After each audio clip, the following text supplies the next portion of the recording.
experience. And so dinosaurs will include the theropods, which were unquestionably terrifying based on the fossil record, and were some of the largest known carnivores. They include the T-Rex, Allosaurus, Spinosaurus, and their name theropod means beast-footed due to their 3 clawed fingers and toes. Some in this group measured around 50 feet in length, and their heads were about 6 feet long. And so pretty giant when their head is as big as a tall man. There's the sauropods. They were some of the largest plant eaters to have lived. There's Supersaurus, Brontosaurus, Apatosaurus. When I was a kid, it was just a Brontosaurus. But now they got all kinds of different names for different species of the same kind of dinosaur. You have the Ankylosaur, means stiff lizard, also often called armadillos of the dinosaur world. And one thing that's interesting is with lizards, they typically grow every year of their life. And when we look at the pre-flood account and then a little bit shortly after the flood, mankind lived a lot longer.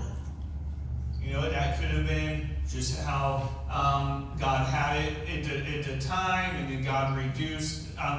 He actually says in Genesis chapter 6 that, or Genesis 5 or 6, that mankind's life would be shortened by the space of 120 years at the time. And that may be referring to how long the flood would be about to come. That could be what that's talking about. We see in the Psalms talking about the average age would then eventually become 70 years of age. But it could have been the atmosphere, the climate that was different pre-flood that helped mankind live longer, and that would, by effect, help animal kinds live a lot longer as well. And they show in the fossil record too that things did mature at different stages, that things were bigger when they were considered mature in the fossil record. And so you have lizards that would continue to grow every single year, maybe at an accelerated rate of growth pre-flood. Some of those lizards you see today would look like dinosaurs if they were 6 feet, 8 feet big. Take a bearded dragon. If that lizard was bigger, that would look like some of the dinosaurs that we read about. Kind of similar to that one, and the other ones that will be a little bit more similar. You have the Stegosaurus, often one of the very recognizable dinosaurs. Means roofed lizard, refers to the plates that are covered on its back, 2 longitude rows of plates and spines on its tail for defense, and a bird's-like beak. And then you have the Ceratops and the Triceratops being one variation of it would be horn face. They're often thought of as a rhinoceros of ancient times. Where's Abraham? He was one to be in here. You see back here? Oh, there you are. Okay, he's just going back. So there's Triceratops. So they're known for the horns on their face, their protective crest on the back of their head, the number of horns and the size and shape varied. Some would have 1, some would have 3. I think some maybe even had 2. And that maybe is where the Bible refers to a unicorn. It could be referring to like a 1-horn ceratops. You had the Hadrosaurs, commonly like a duck-billed dinosaur, due to their distinctive bill-like mouth shape, similar to those possessed by many water birds. Their name Hadrosaur means big lizard, which is aptly applied as some varieties reach nearly 30 feet in length and weighed upwards to 3 tons. They are perhaps best known for their varieties that possess a pronounced head crest whose function remains mysterious. And so people will ask, what happened to The dinosaurs. The leading theory put forth by natural science, so to speak, contends that the impact of one or more large comets or asteroids was responsible, that some asteroid came and hit and then caused a great cooling from blocking the sun, and that the ice age possibly killed them. Another theory attributes sudden or global climate change of different types, volcanic eruptions over a short period of time, a volcanic winter. So there's all kinds of different theories. There's more theories that don't go on, but they're just guesses and stuff. One thing we do see that happens on a global scale is the flood. And now this doesn't mean this made them go extinct, but it made a lot of them die, which would cause a lot of fossils. And as we mentioned briefly last week, when an animal dies, today, it does not become a fossil. There has to be certain types of conditions that create a fossil, and that would be a rapid burial. And something the global flood does provide. Massive burial of all sorts of kinds of animals, humans, all kinds of creatures. And so that's where a lot of the fossils, the bones that we would have, would come from, for sure, would be the flood. The Bible says in the 600th year of Noah's life, in the second month, the 17th day of the month, the same day were all the fountains of the great deep broken up, and the windows of heaven were open. And so when it talks about fountains of the deep, that could be referring to the volcanoes, which is really bursting up from underneath. And the Bible says that the waters prevailed exceedingly upon the earth, and all the high hills that were under the whole heaven were covered. 15 cubits upward did the waters prevail, and the mountains were covered. And all flesh died that move upon the earth, both of fowl and of cattle and of beasts, and of every creeping thing that creepeth upon the earth, and every man all in whose nostrils was the breath of life, of all that was in the dry land, died. And so the biblical flood was a historic event. The flood would have formed massive geological features, which we see in various different parts around the world. It would also have piled up volumes of sediments rich in fossils and caused enormous amounts of erosion rapidly. The Grand Canyon is not some kind of slow process that happened, but lots of water in a short amount of time. And so some geologists will assert that there was no global flood described in the Bible. Yes, what else would we expect is a result of this event than what we have actually found? And if we go through some of the significant geological sites, it's interesting when we kind of find out about different places like where fossils are found. They do often admit there was a flood in the area. And I've often asked, so maybe in likes of the global flood, and they'll quickly back off and go, oh no, this was more of a small but fast flood. And so they want to stay away from the idea of a global flood. But it makes sense biblically and historically. And so the flood would have been somewhere approximately around 2500 BC. So not really that long ago. Assuming the biblical flood was a real historic event, which I believe it was, again, it would have had brought up those big piles of fossils. And that's where you see multiple layers. They want to say that the layers represent thousands or millions of different years, but they don't really have an adequate answer to why do we find some fossils in multiple layers? Why do we find trees inside multiple layers of the erosion? And the thing is, when you have different types of soil, rocks, different types of all kind of clay, the heavier stuff is often going to hit the bottom the quickest, or other things could cause that as well, just how rapid it goes, and that's going to create layers. And there are oftentimes fossils of different, that are in multiple different layers, where like you have a dinosaur fossils and you have different plants in the same layer that are also in other layers. But sometimes you'll find it where it appears to be a little bit more distinct. That you'll find the animals that couldn't really move very fast would often be towards the bottom. And that kind of makes sense.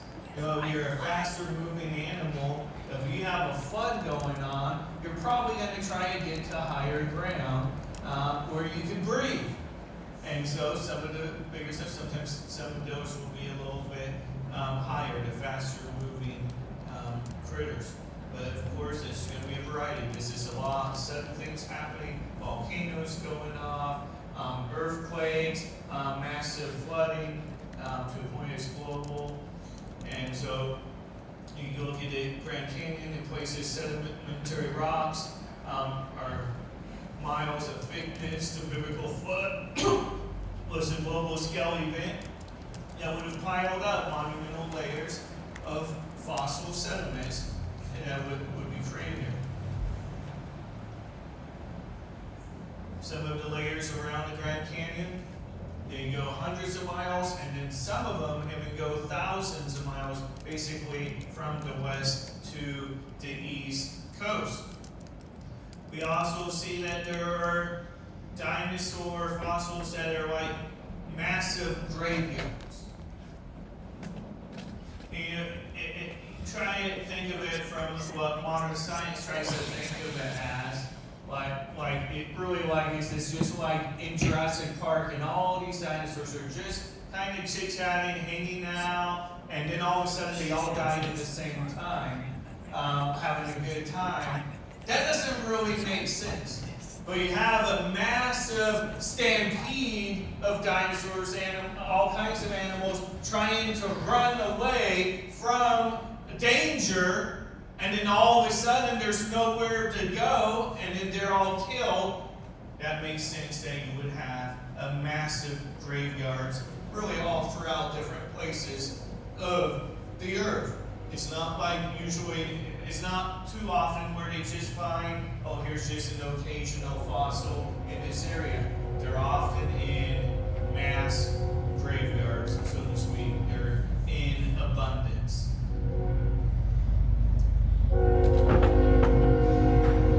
And what we've been able to discover too, just recently, I think it was in the last 20 years, I think it was 2007, one of the scientists found soft tissue in a bone.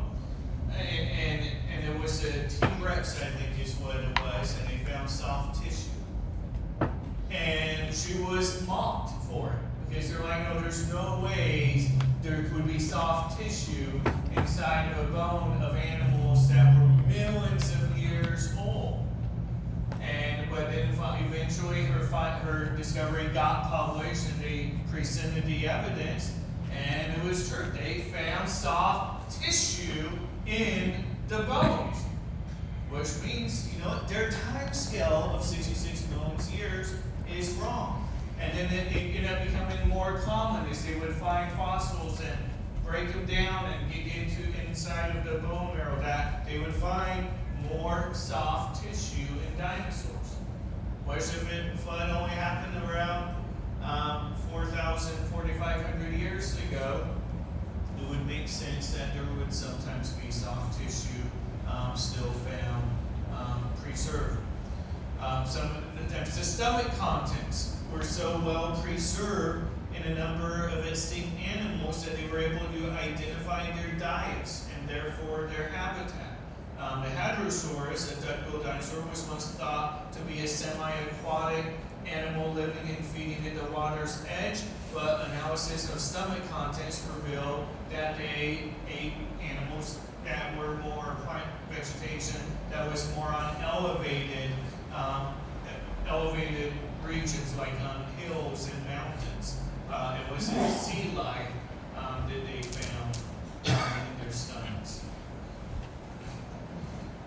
We have some real dinosaur bones that aren't even preserves still a bone and not a rock. And this toe bone is on display at the University of Alaska in Fairbanks, which allows visitors to touch the real dinosaur bone. And it says this is a real dinosaur bone from the hind foot of that word. And although it is 69 million years old, it is still original bone and not rock. But probably not likely if it was 69 million years ago.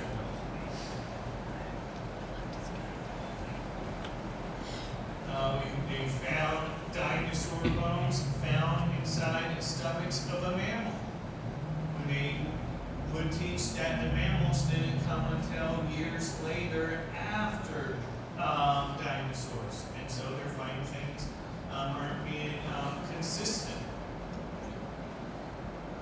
Here's a pretty good fossil right here, the Dinosaur. In 2011, this fossil was discovered by a mine-heavy equipment operator in northern Alberta, Canada. They dated it to 110 million years old, but it's so well preserved, it kind of looks like it's staring back at you. It looks pretty recent. They were a plant-eating dinosaur, packing some serious armor. Their back was covered in protective armor plates called scutes that were made of keratin, the same material that is in human fingernails. So their skin has great detail. They have spikes around their neck and shoulders up to 20 inches in length. And so just really lots of detail. Even the ribs were preserved. Stomach contents reveal remnants of the dinosaur's last meal. I don't know what that is there, but you see the fossil record again. If the flood occurred is described in the Bible, it is clear that geology today is vastly being misinterpreted, that this wasn't erosion over millions of years, over a river that slowly erodes places, but of lots of water in a short amount of time, and developing fossils, and dinosaurs would be crying out for help because we didn't. Genesis chapter 6, verse 19 says, "And of every living thing of all flesh, two of every sort shalt thou bring into the ark, to keep them alive with thee. They shall be male and female, of fowls after their kind, and of cattle after their kind, of every creeping thing of the earth after his kind. Two of every sort shall come unto thee, to keep them alive." And this would include dinosaurs. The Bible actually does say elsewhere in Genesis there that it would be 7 pairs of the clean animals, and then 1 pair of those that would be considered unclean animals, which dinosaurs, being reptiles, would have been considered an unclean animal. And so of each of their kind, there would only be 1 pair. So that would kind of partly make sense too when they would start reproducing again. They had less to start with after the flood, but of course, could dinosaurs fit on the ark?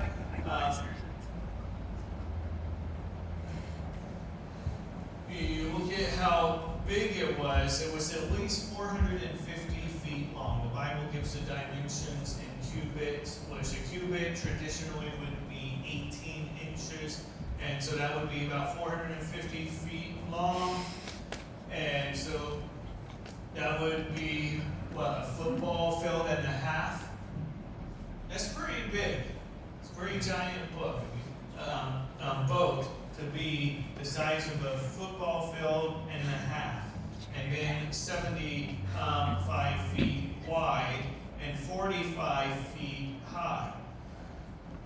And so plenty of space. And also note, like when you look at the dinosaur kinds, okay, macroevolution is not biblical and it's not scientific, it's not observable, repeatable, they never see it happening. A variation in species, we do see. Like with a dog, you could breed different species of dog together and come out with some other type of mutt.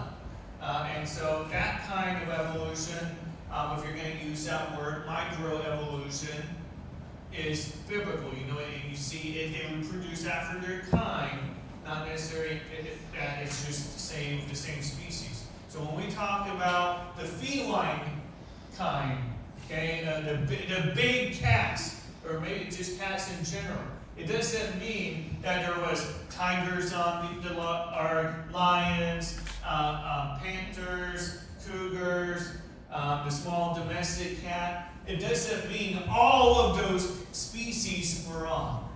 There may have been just two kinds of cats. Maybe it was the lion, maybe it was something different.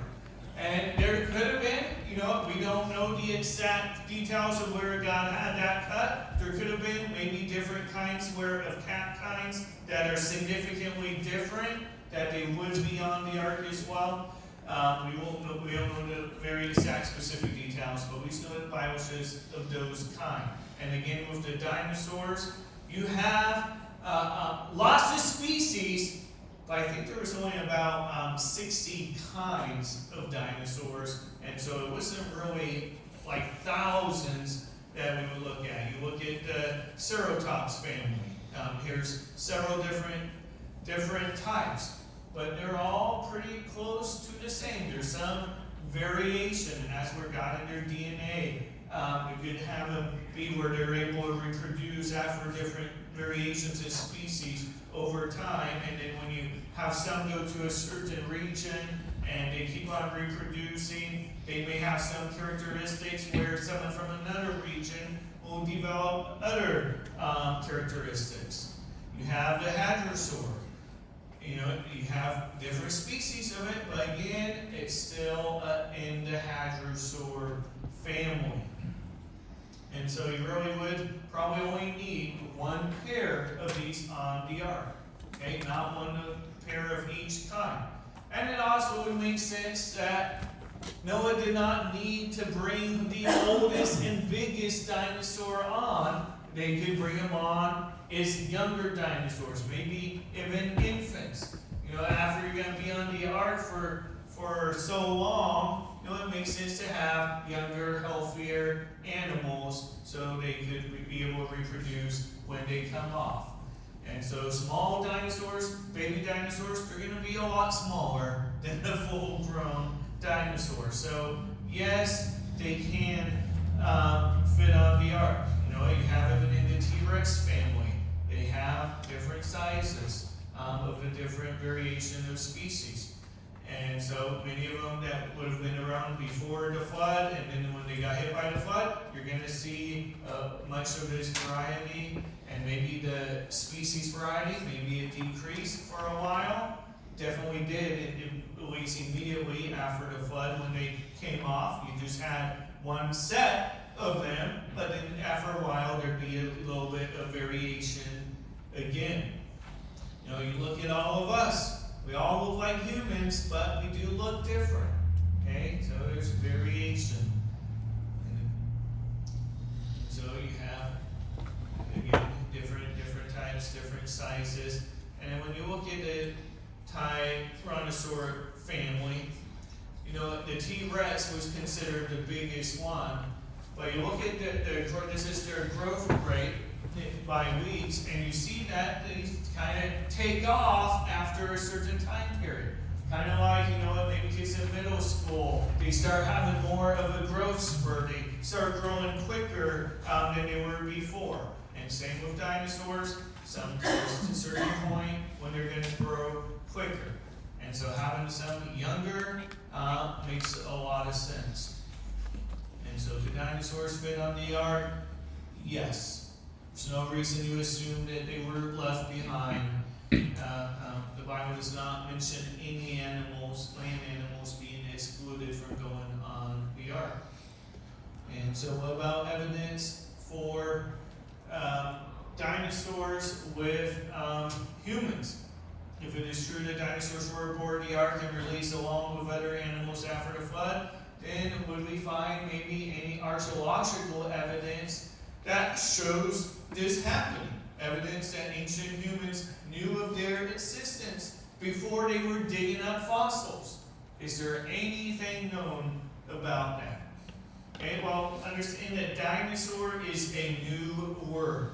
You know, sometimes people will say, well, show me in your King James Bible when dinosaurs are mentioned by name. Well, the King James was printed in 1611. The word dinosaur was not yet invented yet. That wasn't a term that was used. You look at Webster's 1828 dictionary. Dinosaur was not used yet. But some words were. Computer already was in 1828. And they were referring more to like a calculator at the time. Locomotive, rocket. These were words that were already being used in 1828. And we know the main use of those really came later. But the word dinosaur was not yet invented until 1841. Okay, so that's why your Bible does not mention dinosaurs by name. And so maybe it would have been if the King James was translated later. It wasn't a point until 1841 when the Christian paleontologist Richard Owen termed that term. And one of the first dinosaurs discovered was an ignodon in 1822. And so we see the biblical word is dragon. Okay, dragon, and just dragon where it's Hogwarts, that's kind of where Harry Potter, where they run with that, with some of those ancient Latin words. So the word dinosaur came into use later, but the word used before was dragons. The fossil here means dragon of Hogwarts. Here's a recent dinosaur in 2017 found, the most recently identified dinosaur species, which means baby dragon from China. Now this whole idea of putting feathers on them, that's more of an evolutionary mindset there where they're wanting to say that birds come from dinosaurs, and so that's the only reason they're adding feathers there. But you look at the several characteristics of a dinosaur there, but they call it a baby dragon from China. And then you look at dragons really all throughout the world. And so, of course, some of them are myths, some of them are legends, but some of them comes from because there is truth throughout history of dragons being with humans that then inspired some myths, fiction books that would be written based on nonfiction characters.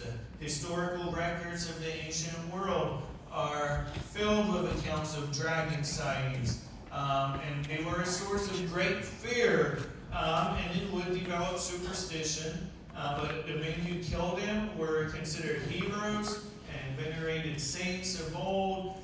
Nearly every country on earth can be included on the list that have some kind of history of dragons, which we call them today, we would call them dinosaurs. But we see all throughout history being called dragons. The Chinese used dragons for medicinal purposes from ancient times until the 16th century. Ancient Chinese books tell of families raising dragons to use their blood in medicines and highly pricing their eggs. In 1611 BC, the Emperor of China appointed the first royal dragon feeder, which remained an honored post for many years afterwards. You look at the zodiac calendar of the Chinese. All of the animals are animals that are living today, except for the dragon. But why would there be just a mythological creature included in a calendar with creatures that we use? What are some of the animals you recognize in here? You know, it makes it a little bit hard to see. But you see a snake. You know, you see an ox. You know, there's a rooster. there's monkeys, there's all kinds of different animals that we have alive today, and they had a dragon. And historically, this isn't something new, this is historically, they had a dragon is part of it. And so, we do see historically humans talking about dinosaurs, and as far as we know, this is before we started really discovering a bunch of dinosaur fossils, which you'll find interesting, I think, as we go forward in the next couple of weeks. There were there's archaeological finds that represent dinosaurs that we now have fossils of, but they maybe didn't have those fossils back then, or as far as known about them, but they have carvings and things that show dinosaurs of those shapes. And so how would they know they were those shapes if they've seen no fossils and if they saw no dinosaurs? Okay? It said they saw those dinosaurs at some point. You look at different country flags and they'll have different types of dinosaurs. And of course, right, they'll be sometimes based on the fact of a dinosaur, and then they'll kind of draw some of their own type of composition of them. You see on some coins that dragons were placed on different coins throughout history. This is a city still in the Netherlands from 1295. And it has a dragon, and this one was being a representative of where the Bible talks about Michael the archangel destroying the dragon, where it's using it as a metaphor for the devil, for Satan. The World Book Encyclopedia says the dragons of legend are strangely like actual creatures that have lived in the past. They are much like the great reptiles which inhabited the earth long before man is supposed to have appeared on earth. Dragons were generally evil and destructive. Every country had them in its mythology.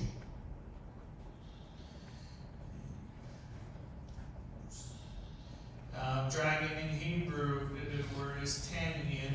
They're mentioned in different parts of the Bible. It's pronounced tannin. The word has been interpreted into English as dragon, serpents, sea monsters. But notice that the word serpent has changed over time. You notice with Satan, where the Bible talks about that Satan's being cursed, and that it talks about a serpent, that he came as the form of a serpent, and then that he would now be like dust. He would crawl, like no longer would have legs. And so the term serpent before meant like a legged serpent.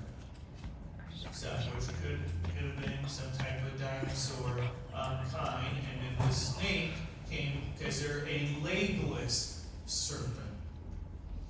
And so originally serpent meant a reptile with a long neck and a long tail.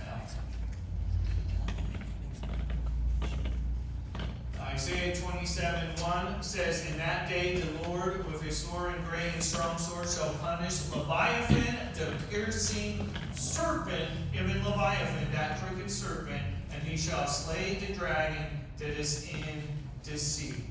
Okay, here the Bible is referring to an actual creature, but comparing, contrasting Satan with that type of language. And so he's using language that the people would have known. That dragon in the sea, that crooked serpent. And that's in Isaiah 27:1. And so we'll pick up on this next week, and we'll have a lot more Bible next week, kind of really showing where the Bible mentions different dinosaurs by different names. Anybody have any questions? All right, maybe we'll have some questions as we go on. God bless you.